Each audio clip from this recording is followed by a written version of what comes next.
నాలుగవ మాట వచ్చి ఆక్రందన. ఆక్రందన అంటే ఆయన ప్రాణము కలవరపడుతుంది, ఆయన ప్రాణము వేదన పడుతుంది. ఎందుకంటే శిలువ మరణం ఊహించుకుంటేనే రోమాలు నిక్కబొడుస్తాయి, ప్రాణాలు గాల్లోనే తేలిపోతాయి. ఆ శిలువ మరణం అనేది ఒక కూనీకోర్లకి, ఒక బందిపోటు దొంగలకి, ఒక భయంకరమైనటువంటి టెర్రరిస్టులకు మాత్రమే ఆ శిలువ మరణాన్ని వేస్తారు, కానీ అందరికి వేయరు. కానీ అలాంటి మరణము మన ప్రభు అయిన యేసుక్రీస్తు వారికి వేశారు. వేసినప్పుడు యేసు ప్రభు వారి యొక్క ప్రాణము తల్లడిల్లిపోతూ ఉంది, కలవరపోతూ ఉంది. ఊహించుకుంటుంటేనే ఎంత ఒళ్ళు గగ్గురు పొడిచిపోతుంది. అప్పుడు యేసయ్య అన్నాడు, ఎలోయి ఎలోయి లామా సబక్తాని అని బిగ్గరగా కేక వేశాను. ఆ కేకలకు నా దేవా నా దేవా నన్నెందుకు చేయి విడిచితివని అర్థము. యేసయ్య శిలువ మీద ఉండి ఆక్రందన చేస్తుంటే ఆక్రందన దేవుని దగ్గరికి చేర్చుకుంది. తండ్రి అంట కుమారుడు శ్రమను చూడలేక కుమారుని చూడకుండా ముఖం తప్పించాడంట. తండ్రి అయిన దేవుడు తన ఏక కుమారుడైన యేసు ప్రభువారిని మనందరి రక్షణ కొరకు, మనందరి మారు మనసు కోసం ఆ శిలువ మీద యాగంగా మారిపోమని చెప్పాడు. యేసు ప్రభువారు మనకు బదులుగా శిక్ష అనుభవించాడు. ఆ సమయంలో తండ్రి కుమారుడిని చోట్ల, తండ్రి యేసయ్యను ఎందుకు చేయి విడిచిపెట్టాడు? రక్షించలేడా? మరి రక్షించే దేవుడు కుమారుడిని ఎందుకు వదిలిపెట్టాడు? మనం చేసిన చెడ్డ ఆలోచనలన్నిటికీ బదులుగా యేసు ప్రభు తలకు ముళ్ళ కిరీటం, మనం చేతులతో చేసిన పాపాల నిమిత్తం యేసయ్య చేతులకు మేకులు, మనం పరుగున చేసిన పాపాల నిమిత్తం యేసు ప్రభు పాదాలకు మేకులు. తల మొదలుకొని అరికాలు వరకు యేసు ప్రభు వారి యొక్క దేహం నాగటి చాళ్ళ వలె, పొలం వలె దున్నబడ్డది కనుక అది మన వ్యాధి బాధలను బట్టి ఆయన గాయపరచబడ్డాడు. ఆయన పొందిన గాయాల వలన మనకు స్వస్థత కలుగుతుంది. ఆయన కాచిన రక్తం ద్వారా మనకు పాప క్షమాపణ కలుగుతుంది. టోటలీ ప్రభు తల మొదలుకొని అరికాలు వరకు కూడా అలాగే సొగసు స్వరూపము లేని వాడిగా మన కొరకు మార్చబడ్డాడు. యేసు ప్రభు వారు చేస్తున్నటువంటి ఆక్రందన, ఆవేదన, రోదన, విలాపం ఏంటంటే నా దేవా నా దేవా నన్నెందుకు చేయి. కాబట్టి నీకు నాకు బాధలు రావడంలో ఆశ్చర్యం ఏముంది? యేసయ్యకే బాధలు వచ్చాయి, ఎన్నో రకాలైన బాధలు వచ్చినాయి. అయితే ఆయన అన్నిట్లోనూ జయం పొందాడు, అన్నిట్లోనూ విజయం పొందాడు. అదే విజయాన్ని దేవుడు మనకు కూడా దయచేస్తూ వస్తున్నాడు. ఐదవ మాట ఆవేదన. ఆవేదన అంటే ఏంటి? మనకున్న అవసరతలు, అప్పులు ఉన్నాయా? ఆవేదన. బిడ్డల భవిష్యత్తు గురించి ఆవేదన. ఈ లోకంలో ఎన్నో రకాలైనటువంటి ఆవేదనలు మనకున్నాయి. యేసు ప్రభువారు ఐదో మాటగా ఏమన్నా అంటే నేను దప్పిక కొనుచున్నాను. యేసు ప్రభువారు 6 గంటల సేపు ఆ కలవరిలో ఆ శిలువ మీద వేలాడుతూ, ఆ ఎండకి ఎండుతూ ఆయనకి దాహం వేసి, యేసు ప్రభువారికి దాహం అయినప్పుడు ఒక సైనికుడు ఒక చేదు చిరక స్పాంజీ లాంటిది ఆ చేదు నీళ్ళలో పెట్టి ఆ స్పాంజీ కర్రతో ఆ శిలువ మీద ఉన్నటువంటి యేసయ్యకు నోటికి ఆ స్పాంజీ తగిలిచ్చినప్పుడంట అది అది చేదట. అంత కఠినమైన చేదు ఎక్కడా ఉండదట. అలాంటి చేదుని ప్రభు వారికి దాహం అడిగితే చేదు చిరకనిచ్చిందంట ఈ లోకం. చేదు, ఆ చేదు నోట్లో పెట్టుకోలేకపోయాడు యేసయ్య. తాగలేనంత చేదుని యేసయ్యకి ఇచ్చారట. ఆ చేదు స్పాంజీ నోట్లో పెట్టుకోవడంతోనే ఆ చేదుని కూడా తాగలేకపోయాడు. నేను దప్పిక కొనుచున్నాను అని యేసు ప్రభువారు చెప్పాడు. ఏమిటి దప్పికంటే, ఇంకా లోకములో చాలామంది నిజాన్ని తెలుసుకోలేక, సత్యాన్ని గ్రహించలేక, కులాన్ని విడిచిపెట్టుకోలేక, మతాన్ని విడిచిపెట్టుకోలేక, ప్రభు దగ్గరికి రాలేక చాలామంది నశించిపోతున్నటువంటి వారు అనేక మంది ఉన్నారు. యేసుప్రభు వారు ఏమన్నాడు తెలుసా? దప్పిక కొనిన వాళ్ళరా నీళ్ళ ఎదుకు రండి, నా ఎందు శ్వాసం ఉంచిన వాని కడుపులో నుంచి జీవజల నదులు పారుతాయి. సమరయ స్త్రీతో ఏమన్నాడు? నీవిచ్చిన నీళ్ళు తాగితే మరలా వెంటనే దప్పిక కొంటాం, నేను ఇచ్చిన నీళ్ళు తాగితే ఎప్పటికీ దప్పిక కొనవు అన్నాడు. ఆ జీవజలాన్ని నాకు ఇవ్వమని అడిగితే నీ భర్తను తీసుకొని రామని చెప్తాడు. నాకు భర్తే లేడంటే నీకు 5 పెనిమిట్లు ఉన్నారు, ఇప్పుడు ఉండవాడు నీ భర్త కాదు, నువ్వు నిజమే చెబుతావని ప్రభు ఆమెతో చెప్పాడు.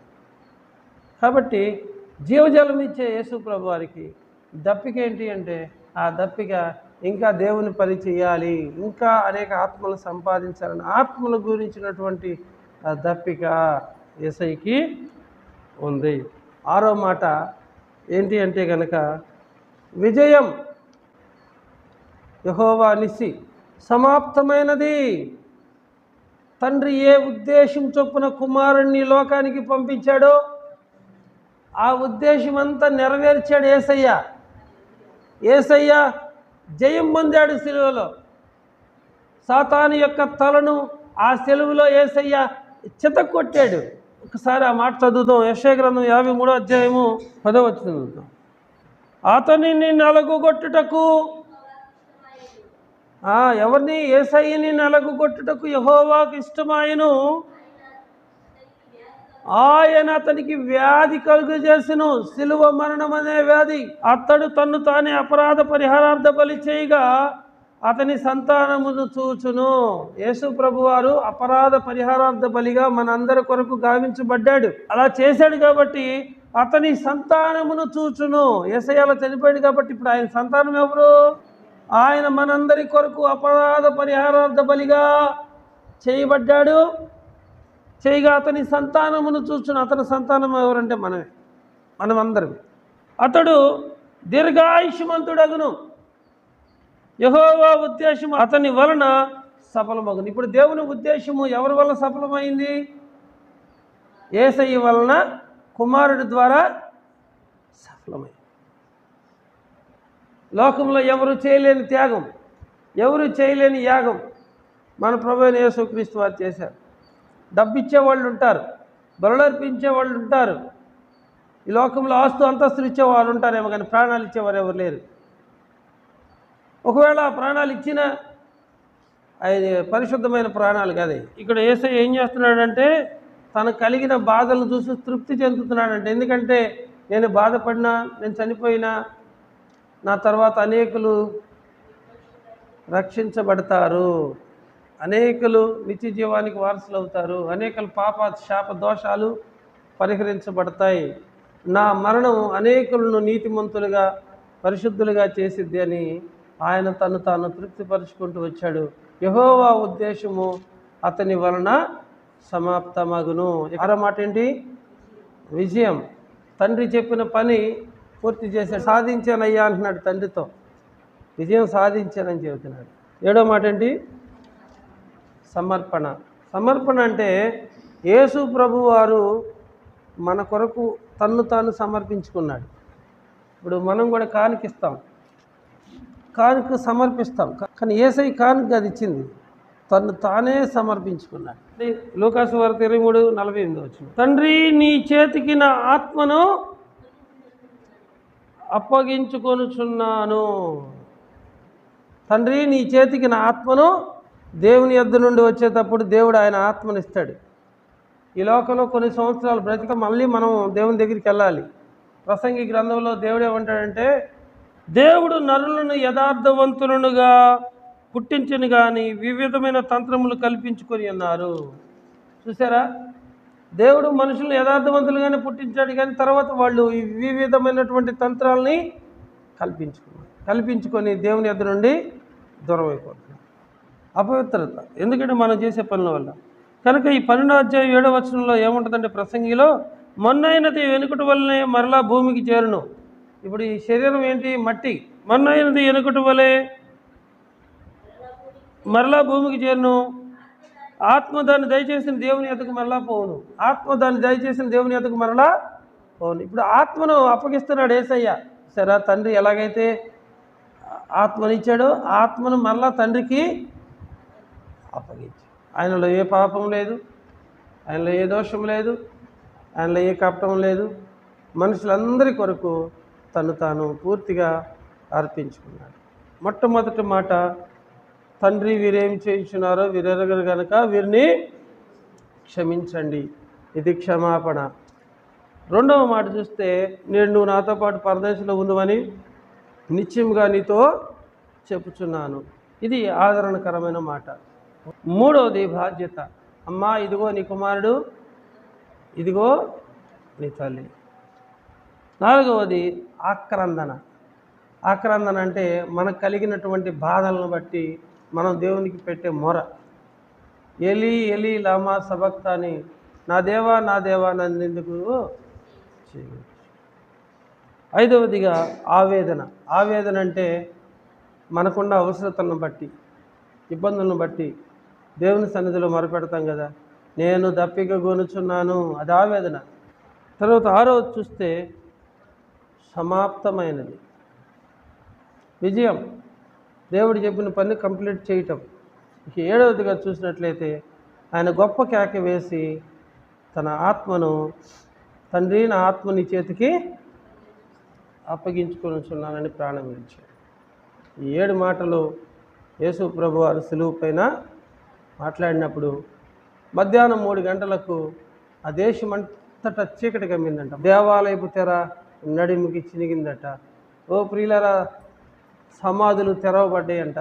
అనేక మంది సమాధుల్లో ఉన్నవారు కూడా లేపబడ్డారంట. పరిశుద్ధులు మరి పట్టణం అంతా తిరిగారట.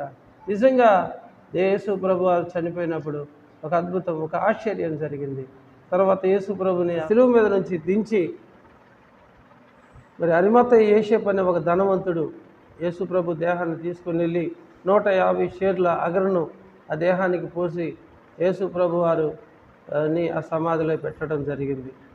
తర్వాత యేసు ప్రభు వారు చెప్పాడు, ఈ దేవాలయాన్ని పడగొట్టండి, తిరిగి నేను 3వ దినాన తిరిగి కడతాను అని చెప్పాడు.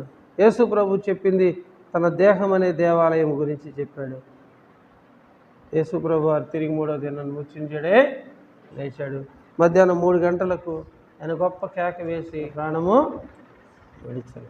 కాబట్టి ఈ 7 మాటల్లో ఉన్నటువంటి ముఖ్యమైనటువంటి విషయం ఏంటంటే, మనం ఇంకా పాపులమైన క్రీస్తు మన కొరకు చనిపోయాడు. కాబట్టి ఇంత త్యాగం, ఇంత యాగం చేసినటువంటి యేసు ప్రభు గురించి దేవుడు ఏం తెలియజేస్తున్నాడంటే, ఆకాశము క్రిందను భూమి మీదను ఏ నామంలో రక్షణ పొందలేమో యేసుక్రీస్తు నామంలోనే రక్షణ పొందాలి. భూమి మీద ఆకాశం క్రింద ఏ నామంలో రక్షణ పొందలేమో యేసుక్రీస్తు నామంలోనే రక్షణ పొందాలి. ఎందుకంటే ఆయన దేవుని పోలిక కలిగిన వాడయుండి, దేవునితో సహా అనుభవం కలిగిన వాడయుండి, దేవునితో కూడా ఉండటం గొప్ప భాగ్యమని ఎంచుకోలేదు, కానీ మనుషుల పోలికగా పుట్టి దాసుని స్వరూపాన్ని ధరించుకొని తన్ను తాను రిక్తుడిగా చేసుకున్నాడు. సిలువ మరణం పొందినంతగా విధేయత చూపెట్టాడు.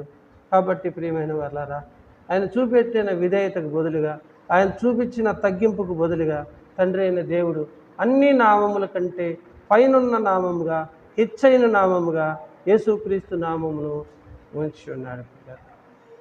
ఎందుకంటే తండ్రి చిత్తాన్ని జరిగించాడు, తండ్రి ఇష్టాన్ని జరిగించాడు కనుక తండ్రి కూడా కుమారుని ఏం చేశాడంటే అన్ని నామముల కంటే పైనున్న నామం. ప్రతి నాలుక ఆయన గురించి పాడాలి, ప్రతి మోకాలు యేసుక్రీస్తు నామంలో వంగాలి. ఆకాశము క్రింద భూమి మీద మరి ఏ నామంలో కూడా మనం రక్షణ పొందలేం, కానీ యేసుక్రీస్తు నామంలోనే రక్షణ మనము పొందాలి. యేసు ప్రభు వారు సిలువ మీద పలికినటువంటి 7 మాటలను మీరు గుర్తు చేసుకోండి. యేసు ప్రభు వారు మొదట శత్రువును ప్రేమించాడు, క్షమించాడు, తర్వాత ఆదరించాడు, తర్వాత తల్లి బాధ్యత మోసాడు, తర్వాత ప్రార్థన చేశాడు, నన్ను ఎందుకు చేయి విడిచిపెట్టామని, తర్వాత ఆవేదన, అయ్యా నాకు దప్పిక గొలుచున్నాను, 6వదిగా సమాప్తమైంది, 7వదిగా గొప్ప కేక వేసి తన ప్రాణాన్ని విడిచిపెట్టాడు. మరి ఈ మాటలన్నీ కూడా మనం తలపోసుకుంటూ 1 by 1 ప్రతి ఒక్కరూ ప్రార్థన చేద్దాం.